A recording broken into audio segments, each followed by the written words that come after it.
خرابی ہے ان نمازیوں کے لیے۔ حضرت سعد بن ابی وقاص رضی اللہ تعالیٰ عنہ سے روایت ہے، میں نے حضور اقدس صلی اللہ علیہ وسلم سے پوچھا، وہ کون لوگ ہیں جنہیں اللہ پاک قرآن مجید میں فرماتا ہے خرابی ہے ان نمازیوں کے لیے جو اپنی نماز سے بے خبر ہیں؟ ارشاد فرمایا، وہ لوگ جو نماز کو اس کے وقت سے ہٹا کر پڑھیں۔ کب نماز پڑھو کب نہ پڑھو؟ حضور جان رحمت صلی اللہ علیہ وسلم نے ارشاد فرمایا، نماز فجر پڑھو، پھر آفتاب نکلنے کے وقت تک نماز سے باز رہو، یعنی کسی قسم کی نماز نہ پڑھو حتیٰ کہ بلند ہو جائے، یعنی حتیٰ کہ بلند ہو جائے، کیونکہ وہ نکلتے وقت شیطان کے دو سینگوں کے درمیان نکلتا ہے اور اس وقت اسے کفار سجدہ کرتے ہیں، لہذا تمہارا اس وقت نماز پڑھنا کفار کی عبادت کے مشابہ ہوگا۔ خیال رہے کہ اگرچہ کفار اور وقت بھی یعنی دیگر اوقات میں بھی عبادت کرتے ہیں، مگر اس وقت کی عبادت ان کی مذہبی علامت ہے، علامت کفر سے بچنا ضروری ہے۔ تشبیہ اور ہے اور اشتراک کچھ اور۔ تو یہاں پر تشبیہ سے منع کیا گیا کہ فجر پڑھنے کے بعد سورج نکلنے تک نماز نہ پڑھو، کیونکہ ہر قسم کی نفل نماز منع ہے، اور قضا پڑھ سکتے ہیں لیکن قضا کا اظہار گناہ ہے۔ تو چونکہ فجر کے فرض کے بعد سورج نکلنے سے پہلے نفل منع ہے، تو لوگوں کے سامنے پڑھے گا تو لوگوں کو پتہ چل جائے گا کہ یہ کوئی قضا وغیرہ پڑھ رہا ہے، لہذا چھپ کر پڑھی جا سکتی ہے قضا نماز۔ اور جب سورج طلوع ہو گیا، یہ ہم نے کل کے سبق میں پڑھا کہ سورج کے نکلنے کے وقت اور ڈوبنے کے وقت اور نصف النہار کے وقت نماز منع ہے، تو پھر وہ وقت آ گیا کہ جس میں نماز ہے ہی منع ہر قسم کی، سورج کی پہلی کرن چمکنے سے لے کر اور وہ اتنا اونچا ہو جائے کہ اس پر نگاہ بلا تکلف نہ جمے، اور اس کی مقدار 15-20 منٹ ہے، جس کی تفصیل انشاءاللہ ہم آگے سنیں گے اپنے مقام پر۔ ارشاد فرمایا، پھر نماز پڑھو کیونکہ وہ نماز حاضری یا گواہی کا وقت ہے، یعنی نماز اشراق، سورج کے بلند ہونے کے بعد اس پر نگاہ بلا تکلف نہ جمے۔ سورج طلوع کے 15-20 منٹ بعد جو نماز کا فرمایا گیا نماز پڑھو، کیونکہ وہ نماز حاضری یا گواہی کا وقت ہے، یعنی نماز اشراق و چاش پڑھو۔ اس نماز میں تمہارے ساتھ تمہارے ساتھی فرشتے موجود ہوں گے اور تمہارے گواہ۔ یہ حکم استحبابی ہے، کیونکہ نماز اشراق و چاشت واجب نہیں،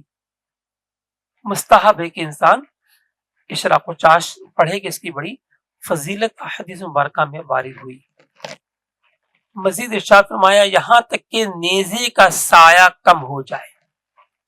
دیکھیں، جو یہ سیاہ روشنی سے جو لکھا گیا ہے بلیک، یہ ہے حدیث پاک کے الفاظ، ترجمہ جو ہے، اور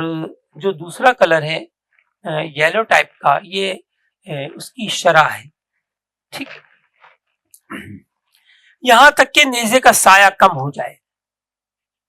تو اس کی شرح میں فرمایا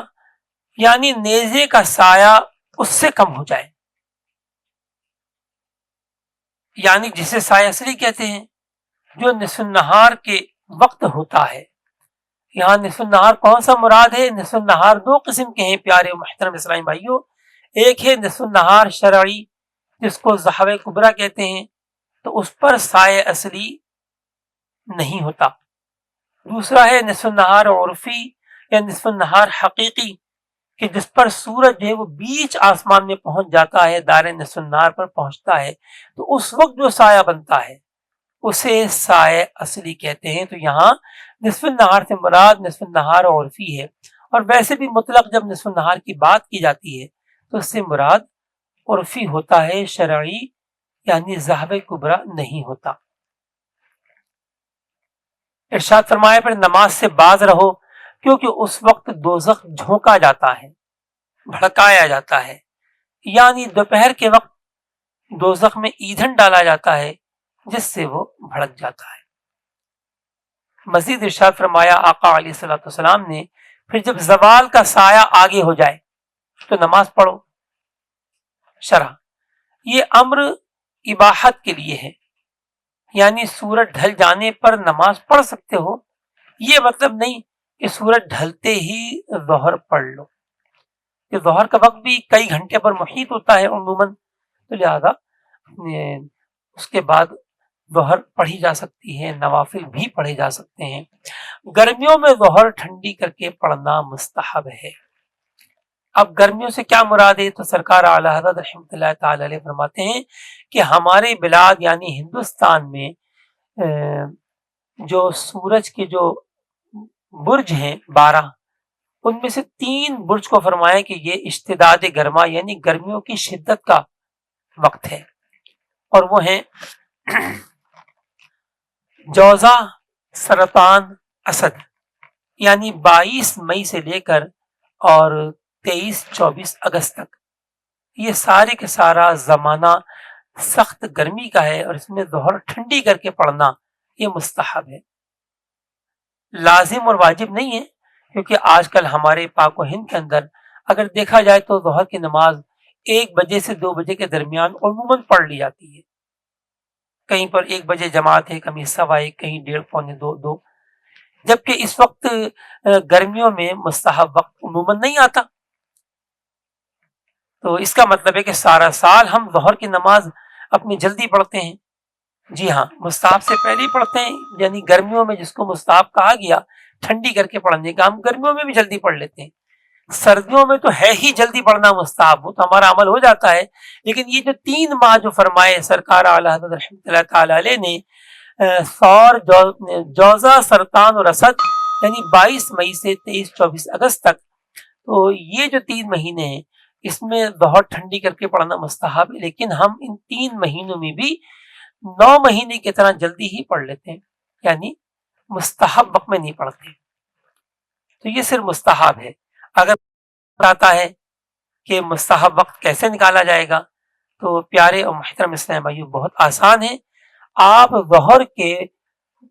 پورے وقت کے 2 حصے کر لیں، ایک ہو جائے گا نصف اول فرسٹ ہاف، اور دوسرا ہوگا نصف آخر سیکنڈ ہاف، ٹھیک ہے؟ تو اب جو فرسٹ ہاف ہے اس میں پڑھیں گے ظہر کی نماز، تو اس کو جلدی پڑھنا کہلائے گا، اور سردیوں میں جلدی ہی پڑھنا مستحب ہے، اور گرمیوں میں سخت گرمی میں سیکنڈ ہاف میں پڑھنا یہ مستحب ہوگا۔ مثال کے طور پہ 12 بجے ظہر کا وقت شروع ہو رہا ہے اور 5 بجے ختم ہو رہا ہے، یعنی 5 بجے عصر کا وقت شروع ہو رہا ہے، تو یہ 5 گھنٹے کا وقت ظہر ہوا، اس کا آدھا کیجئے تو یہ ہوگا 2.5 گھنٹے۔ اب پہلے 2.5 گھنٹے گزرنے کے بعد یعنی 12 بجے سے لے کے 2:30 بجے تک یہ جلدی پڑھنا کہلائے گا، اور 2:30 بجے کے بعد 5 بجے سے پہلے نماز پڑھنا یہ تاخیر سے اور ٹھنڈا کر کے پڑھنا، تو یوں مطلب صرف جماعت کا اہتمام ضروری ہے، یعنی فرض نماز جو ہے وہ مستحب وقت میں پڑھی جائے، اگر سنتیں نصف دوم سے پہلے نصف اول ہی میں پڑھ لی اس میں کوئی حرج نہیں ہے۔ مزید ارشاد فرمایا حدیث پاک میں، کیونکہ نماز حاضری اور گواہی کا وقت ہے، حتیٰ کہ عصر پڑھ لو، پھر سورج ڈوبنے تک نماز سے باز رہو، کیونکہ وہ شیطان کے سینگوں کے بیچ ڈوبتا ہے۔ تو یہاں بھی وہی مراد ہے کہ سورج ڈوبنے سے پہلے جب سورج کا رنگ متغیر ہو جائے، اس میں پھیکا پن آ جائے، اس پر نگاہ بلا تکلف جمنے لگے، تو اب تو ہر قسم کی نماز منع ہے، سوائے اس دن کی عصر کے، اگر وہ نہیں پڑھی تھی تو وہ ضرور پڑھنا ہوگی سورج ڈوبنے سے پہلے پہلے۔ ہم نے کل بھی سنا تھا کہ اگر سورج ڈوبنے سے پہلے پہلے کسی نے تکبیر تحریمہ عصر کی کہہ لی اور اس کے بعد سورج ڈوبا تو اس کی نماز ادا ہو گئی، لیکن جان بوجھ کر اس نے تاخیر کی تو وہ گناہگار اور توبہ اس پر واجب ہے۔ تو عصر کی نماز کے بعد، یعنی عصر کے فرض پڑھنے کے بعد اور سورج کے متغیر ہونے سے، پھیکا پڑنے، زرد ہونے سے پہلے جو ہے وہ نفل تو منع ہے لیکن قضا نماز منع نہیں ہے، مگر وہی والا معاملہ جو میں نے فجر میں عرض کیا کہ قضا کا اظہار گناہ ہے اور اس وقت چونکہ نفل منع ہے تو کوئی بھی ہمیں پڑھتا دیکھ کر یہی سمجھے گا کہ ضرور قضا پڑھتا ہوگا۔ تو اگر عصر کے فرض کے بعد اور سورج کے پھیکا ہونے سے پہلے پڑھنا چاہتا ہے تو وہ چھپ کر قضا نماز پڑھ سکتا ہے۔ اب جب سورج زرد پڑ گیا تو جب اس وقت سے لے کر غروب آفتاب تک تو پہلے ہی وہ ممنوع وقت ہے جو ہم نے کل سیکھا 3 اوقات مکروہہ کا، لہذا اس میں تو ہر قسم کی نماز ہی منع ہے سوائے اس دن کی نماز عصر کی۔ تو فرمایا کہ پھر سورج ڈوبنے تک نماز سے باز رہو کیونکہ وہ شیطان کے سینگوں کے بیچ ڈوبتا ہے۔ اس کی وضاحت کل کے درس میں آ چکی، یعنی نماز عصر پڑھنے کے بعد ہر نماز سے باز رہو۔ اس وقت کفار اسے سجدہ کرتے ہیں،